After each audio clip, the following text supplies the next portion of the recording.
ছাত্র সংগঠনের মধ্যে মতপার্থক্য থাকলেও সার্বভৌমত্ব রক্ষা ও বিদেশি আগ্রাসন রুখতে সব সংগঠনকে একসাথে কাজ করার আহ্বান জানিয়েছেন বৈষম্য বিরোধী ছাত্র আন্দোলনের আহ্বায়ক হাসনাত আব্দুল্লাহ।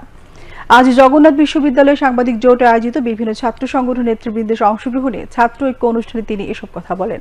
হাসনাত আব্দুল্লাহ বলেন, দুই দেশের সম্পর্ক হবে ন্যায্যতার ভিত্তিতে। যত ষড়যন্ত্র আসুক, বিদেশে বসে যত ষড়যন্ত্র হোক, দেশের যত ষড়যন্ত্র হোক, কোন ষড়যন্ত্রকেই সফল হতে দেওয়া যাবে না। কারণ আমরা যদি এবার ব্যর্থ হই, বাংলাদেশ আর কখনোই ঘুরে দাঁড়াতে পারবে না।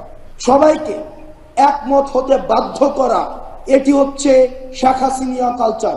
কিন্তু বাংলাদেশের অখণ্ডতা, সার্বভৌমত্ব, বিদেশি আগ্রাসন এসবের প্রশ্নে আমরা হচ্ছে ইস্পাত সম আমাদের ঐক্য বজায় থাকবে। বাংলাদেশের প্রতি ভারত বছরের পর বছর, যুগের পর যুগ যে ধরনের নির্যাতন এবং শোষণ চালিয়ে এসছে, এই শোষণের বিরুদ্ধে আওয়ামী লীগ সবসময় কম্প্রোমাইজের মধ্য দিয়ে ক্ষমতায় ঠেকেছে।